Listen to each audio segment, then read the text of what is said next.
Al-amrul mustahabbu, yaitu suatu perkara yang dicintai atau yang disenangi, fi'luhu, mengerjakannya.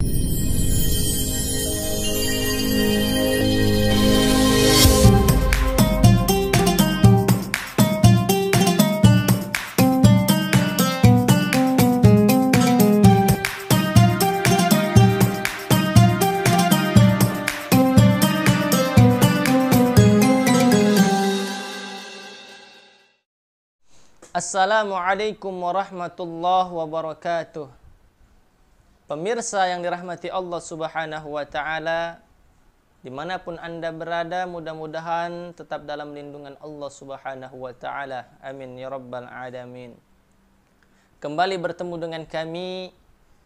Kemarin kita telah membahas tentang kitab Mabadi'ul Fiqih jilid 2, yakni tentang ahkamul Islam atau hukum-hukum agama Islam.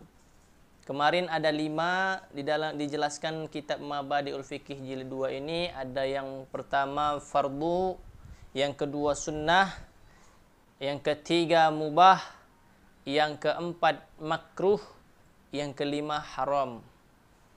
Kemarin sudah kita bahas tentang fardu. Apa pengertian fardu? Apa ganjaran bagi orang yang melaksanakan wajiban atau fardu tersebut, dan apa balasan bagi orang yang meninggalkan fardu atau kewajiban tersebut. Itu kemarin sudah kita bahas. Dan macam-macam fardu, kemarin ada 2, yaitu fardu ain dan fardu kifayah. Selanjutnya yaitu hukum yang kedua, sunnah. Jadi apa itu sunnah? Pengertian sunnah itu apa, dan ganjaran bagi orang yang melaksanakan atau melakukan sunnah itu apa, dan ketika orang meninggalkan sunnah apa yang akan didapatnya, dan sunnah itu apa saja. Jadi kitab Mabadi'ul Fiqih ini sistemnya adalah tanya jawab, ada langsung tanya dan langsung ada jawabannya. Baiklah pemirsa yang dirahmati Allah subhanahu wa ta'ala, selanjutnya kita bahas soal yang pertama, mas sunnatu, apa sunnah itu? Langsung dijawab, hiya adalah al-amrul mustahabbu, yaitu suatu perkara yang dicintai atau yang disenangi, fi'luhu, mengerjakannya. Faman fa'alahu, maka barang siapa yang mengerjakan sunnah, yanalu thawaban, maka orang tersebut mendapat pahala. Wa man tarakahu, dan barang siapa yang meninggalkan perkara sunnah, la yanalu iqaban, maka orang tersebut tidak terkena siksa. Kalau kemarin fardu itu ketika meninggalkannya mendapatkan siksa atau mengerjakannya mendapatkan pahala. Kalau sunnah adalah perkara yang apabila kita mengerjakannya akan dicatat sebagai amal ibadah dan pahala. Dan ketika kita meninggalkan suatu perkara sunnah, maka kita tidak mendapat siksa. Ya, contohnya sunnah ketika beribadah puasa, ada sunnah Senin Kamis. Itu sunnah, ketika kita ingin mengerjakannya maka akan mendapatkan pahala dari Allah subhanahu wa ta'ala. Sunnah sholat rawatib, ya, sholat sunnah tahajud, sholat sunnah hajat, sholat sunnah duha, ya, maka perkara-perkara sunnah ini itu sangat bagus dan menunjang ibadah atau melengkapi ibadah sholat wajib. Kalau sholat sunnah tadi, ya, maka sangat bagus ketika seseorang itu mendawamkan atau sering melakukan ibadah sunnah sesuai dengan yang diajarkan oleh Rasulullah Shallallahu Alaihi Wasallam. Ya, jadi itu tadi ya, secara singkatnya, kalau sunnah itu adalah perkara yang apabila seseorang mengerjakannya akan mendapatkan pahala dari Allah, dan apabila meninggalkannya tidak akan mendapat siksa dari Allah Subhanahu wa Ta'ala. Selanjutnya, setelah sunnah tadi, sunnah ternyata ada macamnya. Ya, pertama ada sunnah qauliyah. Apa itu sunnah qauliyah? Sunnah qauliyah adalah sunnah yang berupa ucapan dari Rasulullah Shallallahu Alaihi Wasallam. Ya, apa yang diucapkan oleh Rasulullah. Contohnya, la tashrabanna ahadukum qa'iman. Janganlah kalian minum dengan berdiri. Nah, itu ucapan Rasulullah berupa sunnah qauliyah. Qauliyah artinya sunnah berasal dari ucapan Rasulullah Shallallahu Alaihi Wasallam.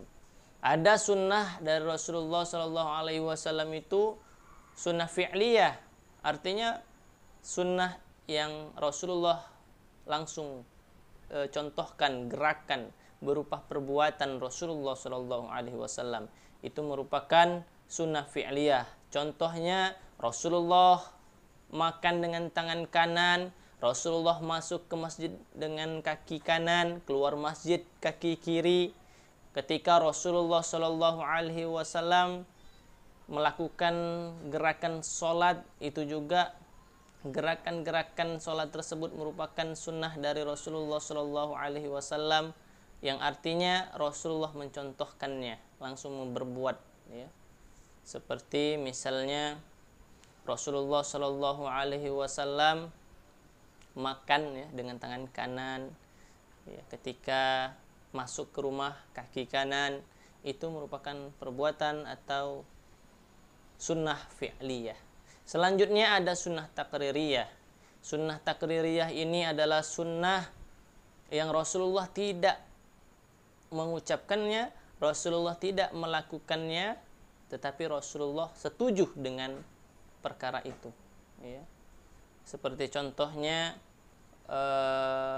ketika Rasulullah Shallallahu Alaihi Wasallam mendengar terompanya Bilal, ya, sendalnya Bilal kok sudah ada terdengar di surga. Lalu Rasulullah Shallallahu Alaihi Wasallam bertanya kepada Bilal, wahai Bilal, amalan apa yang engkau lakukan sehingga engkau masih di dunia, akan tetapi sendal terompamu sudah terdengar di surganya Allah Subhanahu wa taala. Lalu Bilal mengatakan, aku melakukan sholat sunnah ketika selesai berwudu. Nah, Rasulullah Shallallahu Alaihi Wasallam tidak melakukan sunnah itu. Rasulullah tidak mengucapkan atau memerintahkan ya kepada sholat sunnah wudu tersebut. Akan tetapi Rasulullah setuju, ya, Rasulullah diam. Rasulullah tidak melarangnya dan juga tidak memerintahkannya, ya, tetapi dilakukan oleh sahabat Bilal, akan tapi Rasulullah setuju. Itulah sunnah takririyah. Ya, jamaah yang dirahmati Allah Subhanahu wa taala, itulah tadi pengertian sunnah secara singkat, karena ini adalah mabadi'ul fikih. Mabadi artinya permulaan bagi orang-orang yang ingin belajar ilmu fikih, ya, pengertian sunnah itu apa dan apa balasan bagi orang-orang yang melaksanakan sunnah, dan apa yang diterima ketika orang tersebut meninggalkan perkara sunnah. Terima kasih, mudah-mudahan bermanfaat. Mohon maaf atas segala khilaf, kepada Allah kami mohon ampun. Wallahu muwaffiq ila aqwamit thoriq. Wassalamualaikum warahmatullahi wabarakatuh.